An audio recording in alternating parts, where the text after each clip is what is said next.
नमस्कार दोस्तों, मेरा नाम है विमल सिंह बालाजी। स्टडी अड्डा में आप सभी का स्वागत है। बीपीएससी टीआरई 3.0 री एग्जाम के लिए अलग अलग भारतीय अर्थव्यवस्था के टॉपिक वाइज प्रश्नों की प्रैक्टिस करा रहे हैं। इससे पहले वाला टॉपिक नहीं देखा हो, साइड में आई बटन वीडियो मिल जाएगा। भारतीय अर्थव्यवस्था के अंतर्गत आज हमारा टॉपिक है आर्थिक नियोजन और राष्ट्रीय आय या बजट। तो यहाँ पर जितने भी बीपीएससी के पेपर में अलग अलग आ चुके हैं क्वेश्चन, सभी इसमें कवर करेंगे। लास्ट में टीचर वाले क्वेश्चन जो होंगे वो भी मेंशन करेंगे, और कुछ ऐसे डाटा होंगे जैसे कि आपका पुराने आंकड़े हैं तो उनको हम यहाँ मेंशन नहीं करेंगे, मतलब उसको हम इस क्वेश्चन को ही स्किप कर देंगे, क्योंकि अगर क्वेश्चन बनता है तो नए आंकड़ों से बनता है। बाकी आपको देखते हुए चलना है कि कैसे कैसे क्वेश्चन आए हैं, ताकि आप उन आंकड़ों को लेटेस्ट वाले आंकड़ों से जरूर पढ़ लें। स्टार्ट करते हैं प्रश्न नंबर 1 से। सबसे पहला प्रश्न, भारत में राष्ट्रीय आय की गणना इनमें से कौन करता है? पहले क्वेश्चन बहुत इंपॉर्टेंट है। नीति आयोग, भारतीय सांख्यिकी संस्थान, वित्त मंत्रालय, केंद्रीय सांख्यिकी संगठन। तो आंसर यहाँ पर क्या होगा? राष्ट्रीय आय की गणना जो भारत में है वो राष्ट्रीय सांख्यिकी संगठन करता है। ऑप्शन में भारतीय सांख्यिकी संस्थान करके लिखा हुआ है और राष्ट्रीय शब्द का उपयोग नहीं किया गया है। यहाँ पर केंद्रीय सांख्यिकी संगठन लिखा है, इसीलिए इन्होंने स्टार लगा के अलग से लिख दिया। बाकी 23 मई 2019 के आदेशानुसार राष्ट्रीय प्रतिदर्श सर्वेक्षण कार्यालय और केंद्रीय सांख्यिकी कार्यालय के विलय के माध्यम से राष्ट्रीय सांख्यिकी कार्यालय का गठन किया गया था। तो इसमें देखेंगे केंद्रीय सांख्यिकी कार्यालय भी मेंशन है और राष्ट्रीय प्रतिदर्श सर्वेक्षण कार्यालय भी, इसीलिए केंद्रीय सांख्यिकी संगठन को आंसर ना मान करके राष्ट्रीय सांख्यिकी कार्यालय आपको याद रखना है। अगला क्वेश्चन देखते हैं। निम्नलिखित में से कौन सी पंचवर्षीय योजना मानव संसाधन विकास पर केंद्रित थी? पांचवी, पहली, तीसरी, कौन सा सही होगा? मानव संसाधन विकास पर आपका इनमें से कोई नहीं आंसर होगा, क्योंकि जो आठवीं पंचवर्षीय योजना थी वो थी मानव संसाधन विकास पर केंद्रित। 1992 से 1997 ये था आठवीं पंचवर्षीय योजना का समय। बाकी आपको पता है कि वर्तमान में इसकी जगह नीति आयोग आ गया है। बाकी इसमें जो लक्ष्य रखा गया था वृद्धि को लेकर के वो था 5.6, परंतु जो प्राप्त हुआ था लक्ष्य वो था आपका 6.8, मतलब ज्यादा ही लक्ष्य इसमें देखने को मिला था। और उद्योगों के आधुनिकीकरण को भी यहाँ पर बढ़ावा दिया गया था। अगला है, पंचवर्षीय योजना के उद्देश्य इनमें से कौन से थे? विकास, आधुनिकीकरण, आत्मनिर्भरता, साहित्य। आंसर की बात करेंगे तो इनमें से कोई नहीं आपका सही होगा। और यहाँ पर बात हो रही पंचवर्षीय योजना की शुरुआत प्रधानमंत्री जवाहरलाल नेहरू के द्वारा 1951 में हुई थी। भारत की राष्ट्रीय योजना है, प्रधानमंत्री की अध्यक्षता में योजना आयोग के द्वारा विकसित और कार्यान्वित होती थी, और बाद में 2015 से योजना आयोग की जगह नीति आयोग आ गया। अब यहाँ पर देखेंगे तो मुख्य उद्देश्य में आपका आर्थिक समृद्धि, विकास, आधुनिकीकरण, आत्मनिर्भरता, समानता, न्याय, सुरक्षा, शांति, और ऑप्शन में जो है 124, 134, 234 इस तरीके से दिए गए थे, जो कि ऑप्शन के अकॉर्डिंग देखेंगे तो सभी होना चाहिए ना, इसलिए इनमें से कोई नहीं को आंसर यहाँ पर। वैसे चाहते तो आंसर इनमें से एक से अधिक भी तो दे सकते थे कि इन ऑप्शन में से एक से अधिक। तो इसमें विकास, आधुनिकीकरण, आत्मनिर्भरता, साहित्य करके जो आप देख रहे हैं, तो यहाँ साहित्य शब्द तो नहीं है, परंतु आधुनिकीकरण है, आत्मनिर्भरता है, और आपका जो विकास करके है ऑप्शन में उसको लेकर के भी यहाँ पर है। तो ये तो आपके 3 मैच कर रहे हैं। भारत में जेंडर बजटिंग कब शुरू किया गया था? तो ये केंद्रीय बजट 2005-6 में देखने को मिला था। भारत में राष्ट्रीय आय का आंकड़ा इनमें से कौन सा कार्यालय या संस्थान जारी करता है? तो एनएसएसओ, नीति आयोग, सीएसओ या प्रधानमंत्री कार्यालय। सीएसओ आपका यहाँ पर सही हो जाएगा। राष्ट्रीय सांख्यिकी कार्यालय के द्वारा इसे जारी किया जाता है, एनएसओ। और इस चीज को नीचे क्लियर भी किया गया है कि प्रश्न काल के दौरान सही विकल्प सी था, किंतु अब एनएसएसओ की जगह सीएसओ का विलय एनएसओ में कर दिया गया है, इसलिए आपको एनएसओ ऑप्शन में देखने को मिल सकता है। अगला क्वेश्चन है, आयुष्मान सहकार योजना के बारे में कौन सा कथन यहाँ पर सही नहीं है, आपसे पूछा गया है। तो जो सही नहीं है वो पहला सही नहीं है, बाकी जो सही है उनकी बात कर लेते हैं। तो ये स्वास्थ्य के बुनियादी ढांचे के निर्माण में सहकारी सहायता करने की योजना है। मुख्य रूप से अस्पताल और स्वास्थ्य देखभाल बुनियादी ढांचे की स्थापना, आधुनिकीकरण इससे संबंधित भी है। राष्ट्रीय सहकारी विकास निगम के द्वारा तैयार की गई है। तो बाकी सभी कथन आपके सही हैं। भारत के बजट में किस वर्ष वस्तु लेन देन कर सीटीटी प्रस्तुत किया गया था? तो 2013 से 14 के बीच ये प्रस्तुत किया गया था। अगला है, हिंदू वृद्धि दर किससे संबंधित है? मुद्रा, जीडीपी, जनसंख्या, जीएनपी। आंसर की बात करेंगे तो जीडीपी आपका यहाँ पर सही हो जाएगा। मुद्रा हिंदू वृद्धि दर आपका पूछा गया था। और इसके संदर्भ में लास्ट में लिखा भी हुआ है कि अर्थशास्त्री थे एक प्रोफेसर राजकृष्ण, इन्होंने इस धीमी विकास दर को हिंदू रेट ऑफ ग्रोथ का नाम दिया था। छठी पंचवर्षीय योजना के दौरान इनमें से कौन सा कार्यक्रम शुरू किया गया था? एकीकृत ग्रामीण, ग्रामीण साक्षरता, ग्रामीण रेलवे या उन्नत संचार लिंक? आंसर पहला एकीकृत ग्रामीण विकास आपका सही होगा। अगला है भारत सरकार के नीति आयोग, जो कि आर्थिक नीति निर्धारण का चिंतन समूह है। इसमें नीति की फुल फॉर्म क्या है? तो नीति की फुल फॉर्म आपका national institution for transforming India, Hindi में है राष्ट्रीय भारत परिवर्तन संस्थान। ये हम आपको बता चुके हैं कि जनवरी 2015 में आया था। नीति आयोग के गठन को लेकर के भारत का प्रधानमंत्री इसका अध्यक्ष है। राज्यों के मुख्यमंत्री और केंद्र शासित प्रदेशों के जो उप राज्यपाल हैं गवर्निंग काउंसिल के सदस्य होंगे। विभिन्न क्षेत्रों के विशेषज्ञ होंगे। उपाध्यक्ष प्रधानमंत्री द्वारा नामित होगा। पूर्णकालिक और अंशकालिक सदस्य होंगे। पदेन सदस्य होंगे और मुख्य संचालन अधिकारी भी इसमें आपको देखने को मिलेगा। 12वीं पंचवर्षीय योजना के दौरान कृषि और सहायक क्षेत्र के निम्न में से किस एक औसत वार्षिक विकास दर का लक्ष्य रखा गया था? 4% का लक्ष्य 12वीं पंचवर्षीय योजना में जो है वो देखने को मिला था।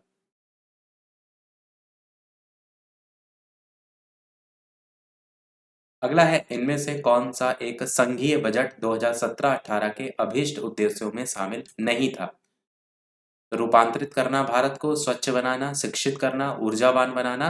तो शिक्षित करना भारत को, ये इस संघीय बजट में नहीं था। और 2023-24 के अगर बजट की बात करते हैं तो 45 लाख करोड़ रुपए के व्यय का होने के साथ ही राजकोषीय धारा जीडीपी के 5.9% रहने का अनुमान भी इसमें लगाया गया। अगला इनमें से कौन नीति आयोग के सीईओ हैं? अब ऑप्शन के अकॉर्डिंग देखेंगे तो वर्तमान के आपको पता होना चाहिए, परमेश्वरन अय्यर।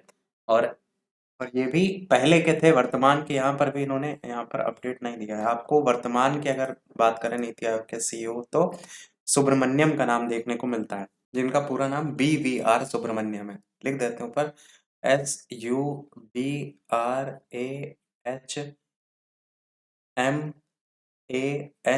SUBRAHMANYAM सुब्रमण्यम, ठीक है।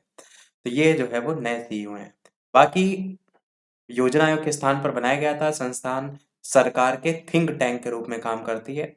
इसे निर्देशात्मक और नीतिगत गतिशीलता प्रदान करेगा। भारत का वित्तीय वर्ष 2016-17 का राजकोषीय घाटा आपसे कभी नहीं पूछा जाएगा। 23-24 का आप यहाँ पर याद रख सकते हैं। तो 23-24 का राजकोषीय घाटा का लक्ष्य जीडीपी का 5.9%। लेखा अनुदान जो है वो बना है, किसके लिए बना है? आंसर आपका बजट पारित लंबित होने के कारण निधि आवंटन हेतु लेखानुदान बना है। वोट ऑन अकाउंट इसको जो है वो कहते हैं। वर्तमान में जो बजट है वो 1 फरवरी को पेश किया जा रहा है।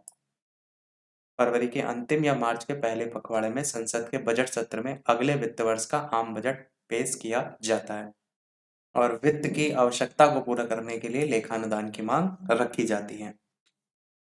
अगला क्वेश्चन, कौन सा अर्थशास्त्री है जिसने भारत में सबसे पहले वैज्ञानिक दृष्टि से राष्ट्रीय आय की गणना की थी? गॉडगिल, RV राव, मनमोहन या फिर अलग?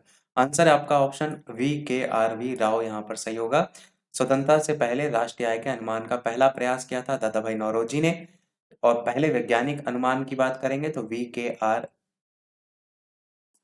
VKRV राव ने प्रस्तुत किया था। बाकी दादा भाई नौरोजी जी का भी नाम याद रख सकते हैं। 2011 की जनगणना के अनुसार 2001 से 11 के दशक में जनसंख्या वृद्धि दर कितने % थी? अगर कोई क्वेश्चन जनगणना से आ रहा है या फिर अगर कोई पंचवर्षीय योजना से आ रहा है तो वो क्वेश्चन पुराना नहीं है, क्योंकि वो फैक्ट पे आ रहा है, वो चीजें बदलती नहीं है। जैसे यही क्वेश्चन है तो 17.64% हो जाएगा। 2011 के आंकड़ों के अनुसार 2001 से 11 के दशक में जनसंख्या वृद्धि दर थी 17.7%। और वर्तमान में जनसंख्या की वार्षिक वृद्धि दर है 1.64%। अगला है भारत में पहली पंचवर्षीय योजना का आधार इनमें से क्या था? यही क्वेश्चन हमने पिछले वाले वीडियो में पूछा भी था। इंपॉर्टेंट है, हेरोल्ड डोमर मॉडल, महान लोबिस मॉडल, दादा भाई नौरोजी या JL Nehru? Answer Harold Domar model सही हो जाएगा। पहली पंचवर्षीय योजना का मॉडल था। 1 अप्रैल 1951 से 31 मार्च 1956 तक ये योजना चली थी। लक्षित विकास दर 2.1% के मुकाबले 3.6% की इसमें प्राप्ति हुई थी। पहली पंचवर्षीय योजना की अगर बात करेंगे तो उसमें भाखड़ा नागल बांध, दामोदर घाटी, हीराकुंड बांध जैसी बहुउद्देशीय नदी परियोजनाएं भी चालू की गई थी। सामुदायिक विकास कार्यक्रम 1952 में, राष्ट्रीय प्रसार सेवा जैसी योजनाएं भी इसमें जो है वो लाई गई थी। भारतीय योजना आयोग के अनुसार इनमें से कौन से गरीबी रेखा के लिए सही है, और इस तरीके से ऑप्शन यहाँ पर दिए गए। आंसर की अगर बात करेंगे तो आंसर आपका ऑप्शन सी यानी कि दूसरा और तीसरा सही होगा। दूसरा क्या है कि ग्रामीण क्षेत्रों की प्रति व्यक्ति आय 26 रुपए प्रतिदिन और नगरीय क्षेत्रों के लिए 32 रुपए प्रतिदिन आपका यहाँ पर है, तो ऑप्शन सी वाला यहाँ पर सही होगा।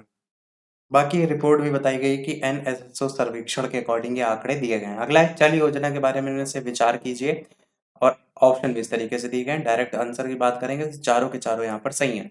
अब चल योजना में क्या है, चालू वर्ष के लिए एक योजना जिसमें वार्षिक बजट शामिल होता है। ये योजना जो कि 3, 4, 5 वर्षों के लिए निर्धारित होती है। ये अर्थव्यवस्था की आवश्यकता अनुसार प्रतिवर्ष संशोधित होती है। 10, 15 अथवा 20 वर्षों के लिए एक सापेक्ष योजना, तो ये है चल योजना, जिसको रोलिंग योजना का नाम भी दिया गया था। अगला है भारत में योजना आयोग की स्थापना कब हुई थी? 1950, 47, 48, 51। आंसर आपका हो जाएगा 1950 में।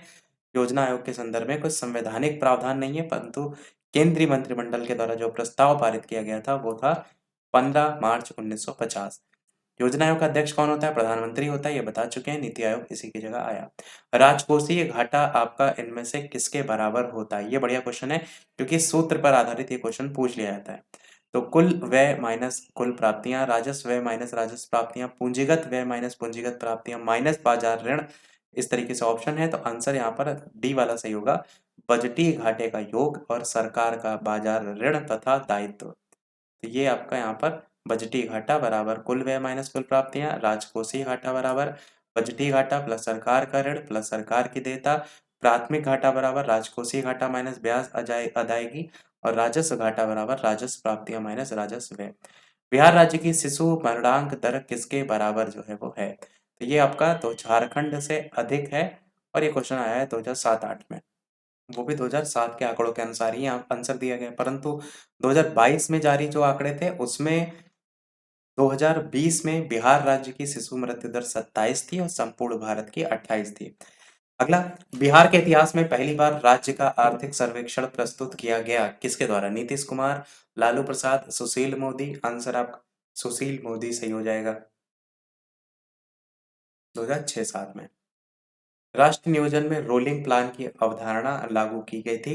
इंदिरा गांधी, राष्ट्रीय फ्रंट सरकार, जनता सरकार या राजीव गांधी। आंसर जनता सरकार के द्वारा रोलिंग प्लान की अवधारणा, और ये समय भी 1978 में। अगला, भारत में जो योजना अवकाश है इसकी अवधि जो है वो क्या थी? 25 क्वेश्चन अब तक हम कर चुके हैं। इसके अलावा जो भी चैनल पर नए हो, वीडियो लाइक शेयर सब्सक्राइब जरूर करते रहिएगा। साथ ही साथ नोटिफिकेशन बेल भी अवश्य ऑन कर लीजिएगा, ताकि सभी नोटिफिकेशन आप तक पहुंचते रहें। और लाइक सभी लोग अवश्य करते रहिएगा। लाइक का टारगेट 400 लाइक कंप्लीट होते ही पीडीएफ आपको टेलीग्राम चैनल पर हम भेज देंगे, और बाकी जो भेजी हैं वो आप टेलीग्राम चैनल से डाउनलोड कर लीजिएगा। कल करंट अफेयर की एक पीडीएफ भेजी थी, उससे पहले मैथ की एक भेजी थी, तो मैथ साइड में लगाते हुए चलिएगा, क्योंकि हम जीके जीएस पे अभी ज़्यादा फोकस कर रहे हैं। तो प्रश्न की बात करें आंसर की कि भारत में योजना अवकाश की अवधि, आंसर हो जाएगा बी 1966 से 69 आपका यहाँ पर सही होगा।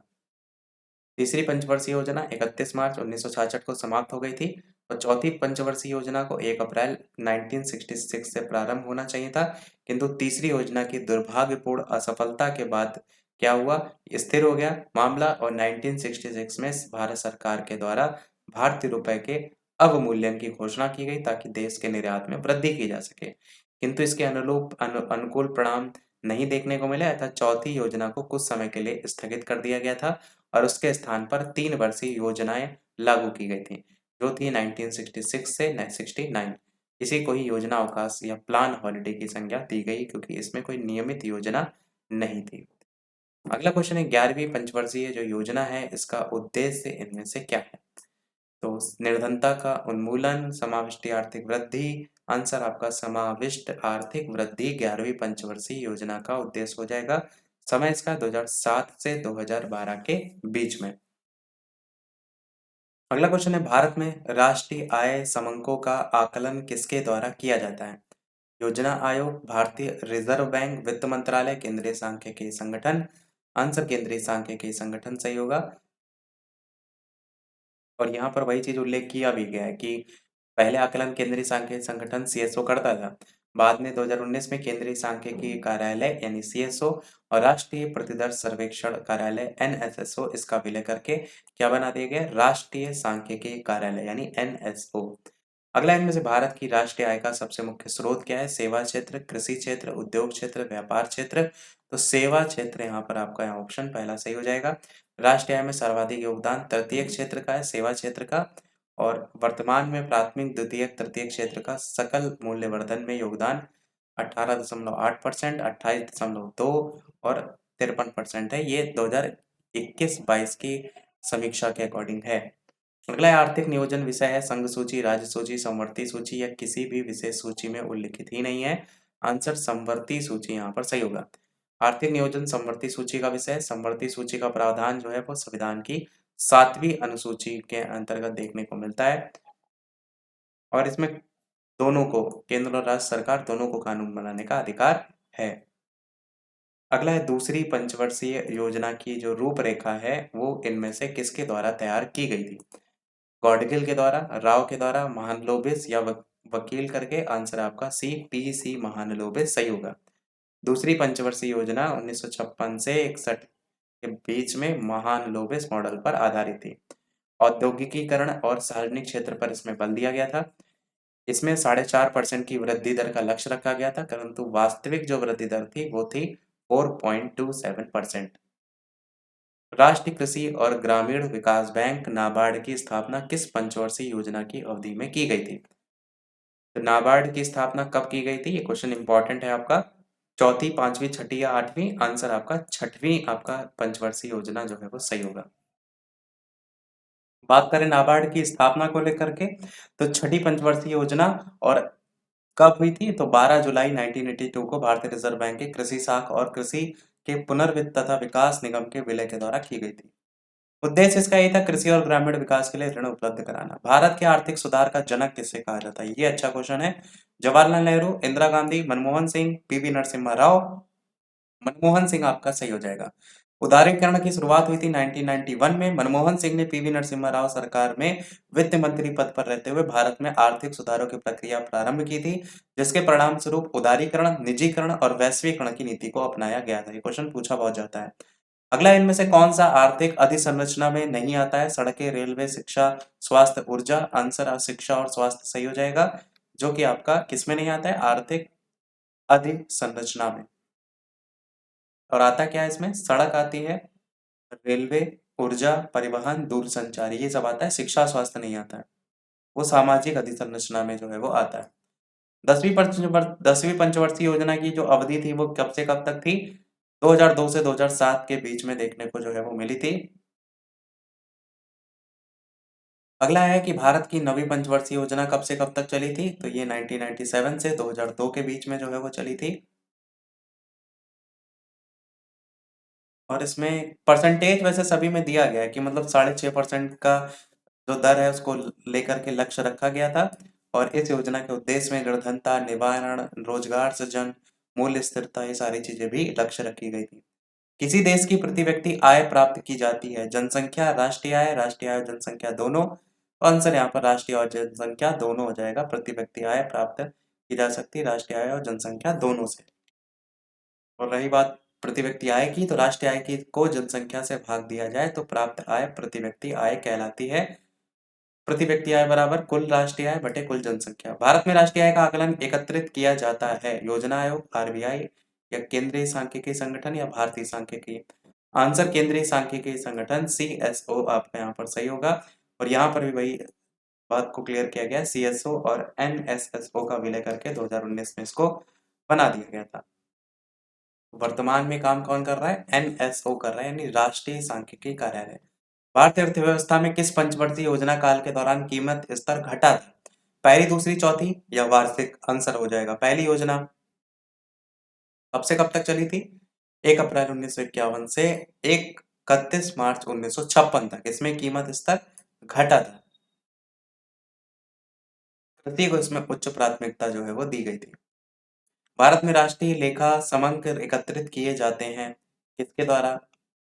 भारतीय सांख्यिकी, केंद्रीय सांख्यिकी योजना आयोग या फेडरेशन ऑफ इंडिया? आंसर केंद्रीय सांख्यिकी संगठन CSO के द्वारा यहाँ पर सही हो जाएगा। और यहाँ पर भी वर्तमान में कार्य राष्ट्रीय सांख्यिकी कार्यालय NSO के द्वारा किया जा रहा है। भारत सरकार के द्वारा समुदाय विकास योजनाओं की जो शुरुआत है वो 2 अक्टूबर और कब की गई थी वो यहाँ पर सन यहाँ पर पूछा गया। 50, 51, 52, 53 आंसर हो जाएगा 1952। 2 अक्टूबर 1952 को की गई थी। उद्देश्य इसका था ग्रामीण विकास दर को बढ़ाना। अगला पंचवर्षीय योजना का अंतिम अनुमोदन कौन करता है? अंतिम अनुमोदन राष्ट्रीय विकास परिषद के द्वारा जो है वो किया जाता है। स्थापना हुई थी इसकी 6 अगस्त 1952 को। सदस्य इसके प्रधानमंत्री, कैबिनेट मंत्री, राज्यों के मुख्यमंत्री होते हैं। और जनवरी 2015 से योजना आयोग को समाप्त करके नीति आयोग बना दिया गया है। योजना आयोग है एक संवैधानिक निकाय, तदर्थ निकाय, असंवैधानिक, कौन सा सही होगा? असंवैधानिक निकाय आपका यहाँ पर सही होगा। योजना आयोग का निर्माण केंद्रीय मंत्रिमंडल की संस्तुति पर 1950 में हुआ था।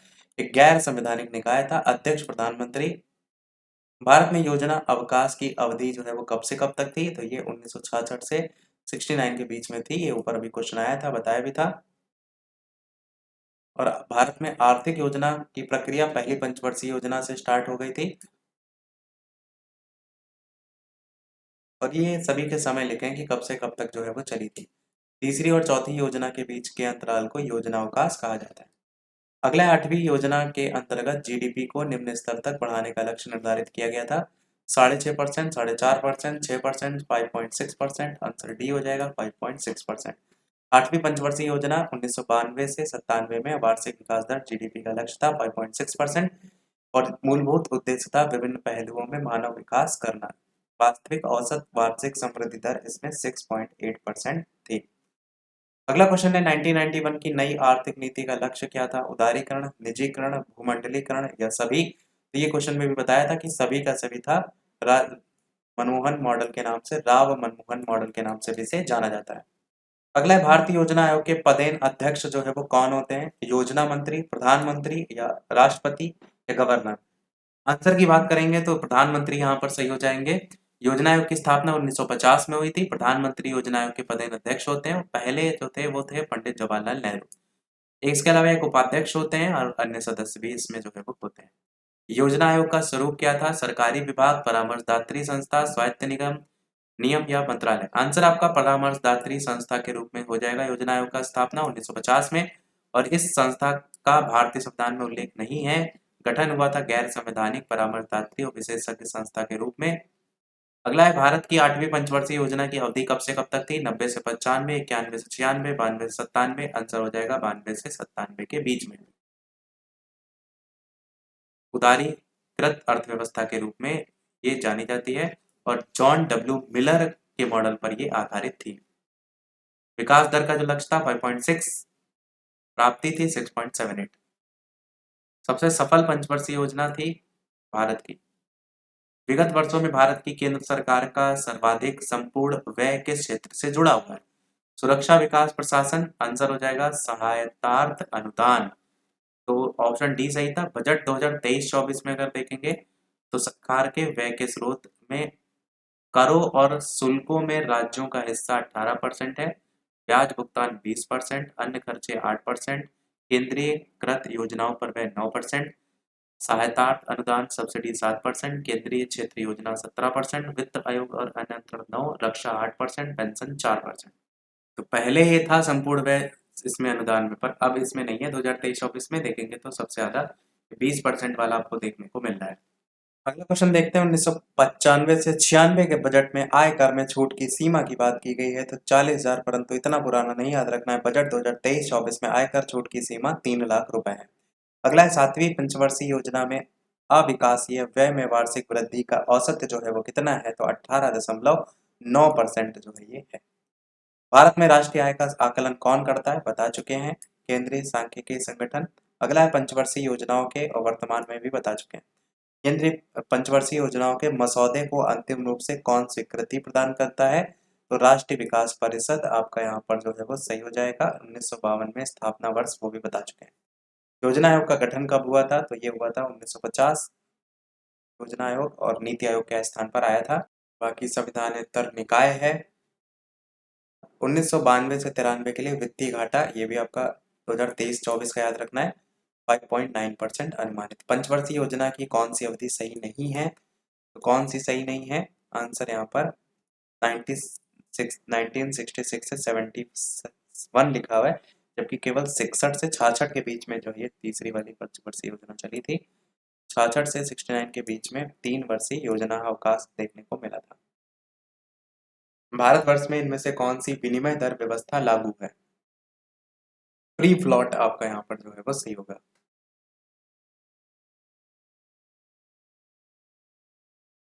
इनमें से कौन सी एक 12वीं पंचवर्षीय योजना काल के लिए सेवा क्षेत्र की औसत लक्षित वृद्धि दर थी?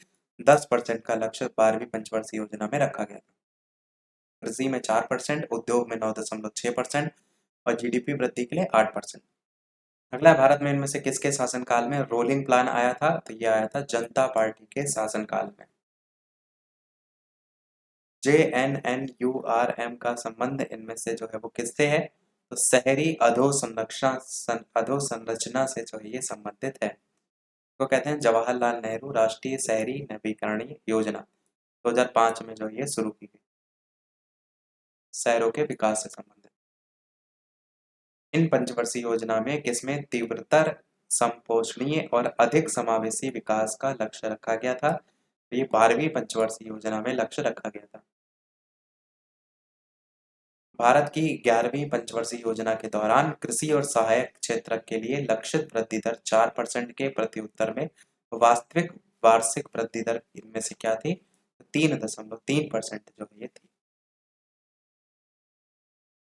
इनमें से किस पंचवर्षीय योजना में पब्लिक प्राइवेट पार्टनरशिप की नीति यातायात अधोसंरचना निर्माण में अपनाई गई थी? तो 12वीं पंचवर्षीय योजना में पीपीपी मॉडल देखने को मिला था। भारत के राष्ट्रीय आय की गणना ये बता चुके हैं।